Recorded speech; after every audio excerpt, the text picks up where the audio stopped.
உலகெங்கும் வாழும் என் இனிய சகோதர சகோதரிகளுக்கு வணக்கம். நம்ம சேனலுக்கு ஆதரவு கொடுத்துட்டு வர எல்லா நல்ல உள்ளங்களுக்கும் முதல்ல நன்றி. நம்ம இந்த பதிவுல என்ன பார்க்கிறோம்னா 2025 ஜூன் மாதம் ரிஷப ராசிக்கான மாத ராசி பலன்களை பார்க்கிறோம். இந்த ராசி பலன்கள்ல முதல்ல கிரகங்கள் எங்கெங்க மாறி இருக்கு, அதனால நமக்கு என்னென்ன பலன்கள் இந்த மாசம் மாறி நடக்கும் அப்படிங்கிறதையும், உங்க ராசிக்கு ரிஷப ராசிக்கு ஜூன் மாதம் எந்தெந்த நாள் சந்திராஷ்டம தினங்கள் அப்படிங்கிறதையும், ரிஷப ராசியில் இருக்கக்கூடிய ஒவ்வொரு நட்சத்திரங்களுக்கும் ஜூன் மாதத்திற்கு உண்டான சுப நாட்கள் எது, அசுப நாட்கள் எது, யோக நாட்கள் எது அப்படிங்கிறதையும் நம்ம தனித்தனியா நம்ம இதுல பார்க்கலாம். முதல்ல ராசி பலனை பார்க்கலாம். ரிஷப ராசி நேயர்களே, இந்த மாதம் உங்களுக்கு ஜூன் மாதம் உங்களுக்கு ரொம்ப ஒரு அற்புதமான மாதம். ஜூன் மாதம் மட்டும் இல்ல, இந்த ஆண்டே உங்களுக்கு ரொம்ப மிக மிக சூப்பரான அருமையான ஒரு மாதம்.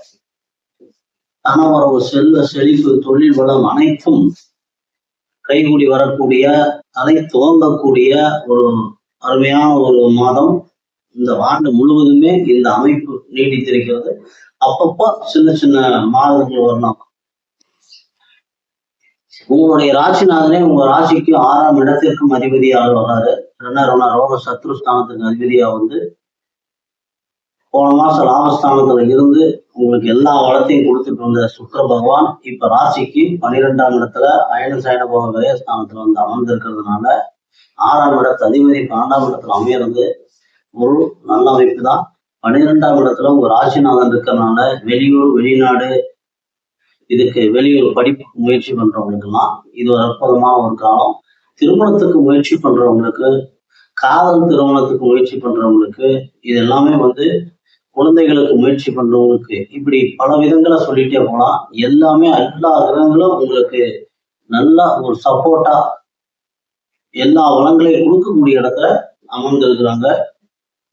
கலைத்துறையில் இருக்கிறவங்களுக்கு, ஆடை ஆவணத்து சேர்க்கை, ஆடை ஆவணம் வியாபாரம் பண்றவங்களுக்குலாம் இந்த மாதம் ரொம்ப ஒரு அற்புதமான ஒரு மாதம். கொஞ்சம் சற்று அலைச்சல் அதிகமா இருக்கும். விரயஸ்தானத்துல சுக்கிரன் இருக்கிறதுனால சுப விரயங்களை அதிகமாக்கிறது ரொம்ப நல்லது. அப்படி சுப விரயங்களை அதிகமாக்கலைன்னா அது மருத்துவ செலவை கொண்டு விட்டுரும். மனைவியினுடைய உடல்நலத்துல அக்கறை தேவை. மூத்த சகோதரிகளுடைய அத்தை இந்த மாதிரி இருக்கிறவங்களுக்குலாம் கொஞ்சம் உடல் நலத்துல அக்கறை தேவை.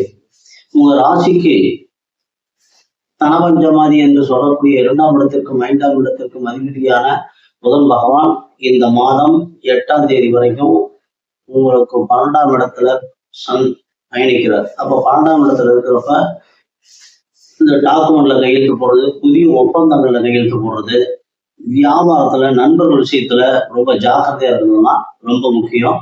8ஆம் தேதிக்கு மேல 8/6க்கு மேல புதன் பகவான் உங்க ராசிக்கு வந்துடுறாரு. 21ஆம் தேதி வரைக்கும் உங்க ராசியில இருக்கிறாரு. அப்ப இந்த காலகட்டங்கள் நீங்க எந்த ஒப்பந்தங்கள் எதுனா தனகாரங்கள் உங்க ராசியிலே இருக்கனால மிகச்சிறந்த தாவரம் இருக்க போறாரு. 2ஆம் இடத்துல குரு பகவான் இருக்கிறாரு. ரொம்ப மிக மிக ஒரு அருமையான ஒரு இந்த ஆண்டு உங்களுக்கு இந்த ஆண்டு உங்களுக்கு என்ன நினைக்கிறீங்களோ அதெல்லாம் நடக்கும். அந்த மாதிரி ஒரு சிறப்பான ஆண்டு. அதே மாதிரி வியாபாரம், டாக்குமெண்ட் இதுல கையெழுத்து போடுறது, வங்கித்துறையில் இருக்கிறவங்களுக்குலாம், இளைய சகோதரிகளுக்கு இவங்களுக்குலாம் வந்து ரொம்ப ஒரு அற்புதமான ஒரு காலம். 21/6க்கு மேல அவர் புதன் பகவான் உங்க ராசிக்கு 2ஆம் இடத்ததிபதி 2ஆம் இடத்திற்கு ஸ்தானத்திற்கே வராது. ஏற்கனவே தனஸ்தானத்துல குரு பகவான் இருக்கிறார். ஆக வற்றாத செல்வம், குறையாத செல்வம் கிடைக்கக்கூடிய அனைத்திற்கு புதிய முயற்சிகள் நீங்க எது எடுத்தாலும் அதெல்லாம் வெற்றியா தான் அமையும். ஏன்னா உங்களுடைய ராசியினுடைய சுகஸ்தானத்துல இருக்கக்கூடிய செவ்வாய் பகவான் உங்க ராசியினுடைய 5, 7, 10, 11 ஆகிய 4 ஸ்தானங்களை அவர் வந்து பார்வையிடுறார். அப்ப காதல் திருமணங்கள் கைகூடுவிடும். இதுவரைக்கும் திருமணம் ஆகாம இருக்கிறவங்களுக்கு உண்டான முயற்சிகள் எல்லாமே இந்த மாதம் முழுக்க வெற்றி அடையும். ஏன்னா 7ஆம் இடத்து அதிபதியினுடைய பார்வை, அதுவும் சுகஸ்தானத்துல இருந்து பார்க்கறதுனால உங்களுக்கு இந்த மாதம் இதுவரைக்கும் தடைபட்டு இருந்த திருமணங்கள் நடைபெறுவதற்கு நிறைய வாய்ப்புகள் இருக்கிறது.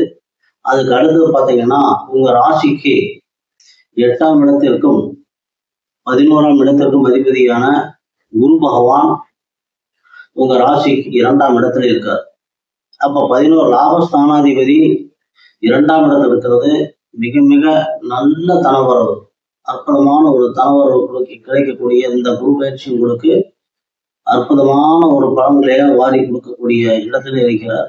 அதே சமயம் 8ஆம் இடத்து அதிபதி அப்படிங்கிறப்ப தன்னுடைய வாக்குஸ்தானங்களை கொஞ்சம் பேச்சு வழக்க கொஞ்சம் கண்ட்ரோல் பண்ணி பேசி பழகிக்கணும், பார்த்து உஷாரா பேசி பழகிக்கணும். ஏன்னா வாக்கு ஸ்தானத்தில் இருக்கிறார், 8ஆம் இடத்து அதிபதி வாக்கு ஸ்தானத்தில் இருக்கிறதுனால வாக்குனால பிரச்சனை வரலாம். ஏற்கனவே உங்க ராசினாலே உங்களுக்கு 6ஆம் இடத்து அதிபதியாக வர்றதுனால நீங்க எப்பயுமே உங்களுடைய வாக்கை மட்டும் கரெக்டா கண்ட்ரோலா பண்ணி ஒரு பக்குவமா பேசி பழகிட்டீங்க அப்படின்னா உங்களுக்கு எந்த காலத்திலையும் யாருனாலையும் பிரச்சனை வராது.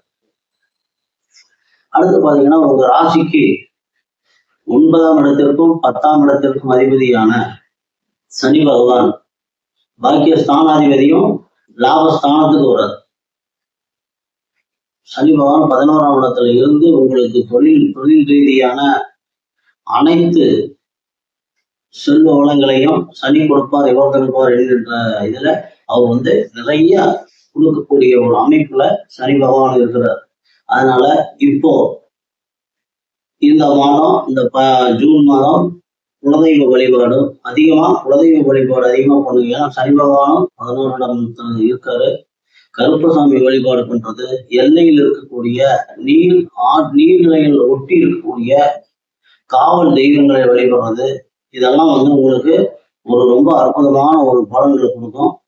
உங்க ராசிக்கு 4ஆம் இடத்தினுடைய அதிபதி சூரிய பகவான் 11/6 வரைக்கும் உங்க ராசிக்கு விரயஸ்தானத்தில் இருக்கிறார். அப்ப இந்த மாசம் 11ஆம் தேதி வரைக்கும் அரசு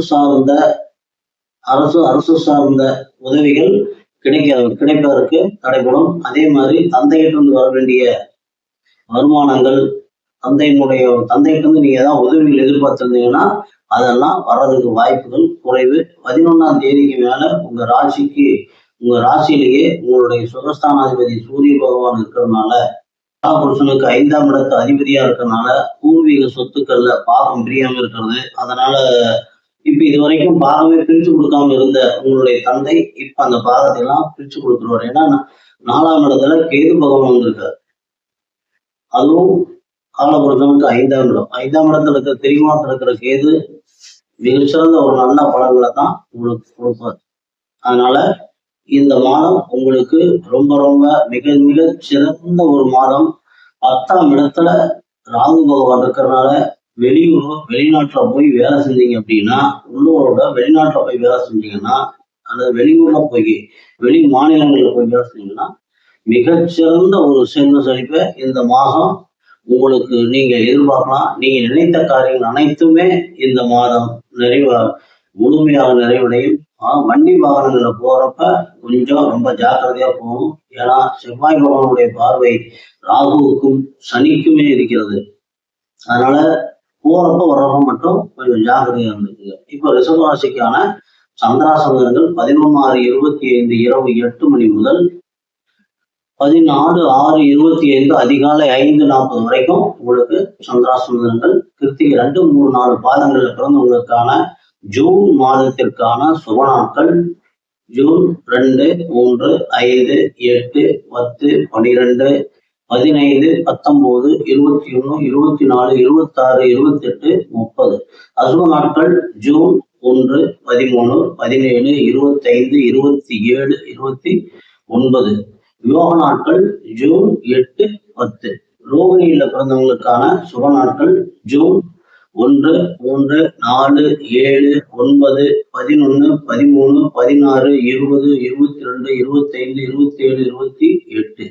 அசுப நாட்கள் ஜூன் 2, 14, 18, 26, 28, 30. யோக நாட்கள் ஜூன் 9, 11. மிருகசீலம் 1, 2 பாதங்களை பிறந்தவங்களுக்கான சுப நாட்கள் ஜூன் 2, 4, 5, 8, 10, 12, 14, 17, 21, 23, 26, 28, 30. அசுப நாட்கள் ஜூன் 1, 3, 15, 19, 27, 29. யோக நாட்கள் ஜூன் 10, 12. இதுல சில நாட்கள் விடுபட்டிருக்கும். அது மத்திய பலன்களை கொடுக்கக்கூடிய நாட்கள். இது உங்களுக்கு பொது பலன்கள் அல்ல. இந்த சுபநாள் அசுப நாட்கள் பொது பலன்கள் அல்ல, உங்களுடைய நட்சத்திரத்திற்கான சிறப்பான பலன்களை கொடுக்கக்கூடிய நாட்கள். அதனால இதை தனியா நீங்க ஒரு நோட் பண்ணி வச்சுக்கோங்க.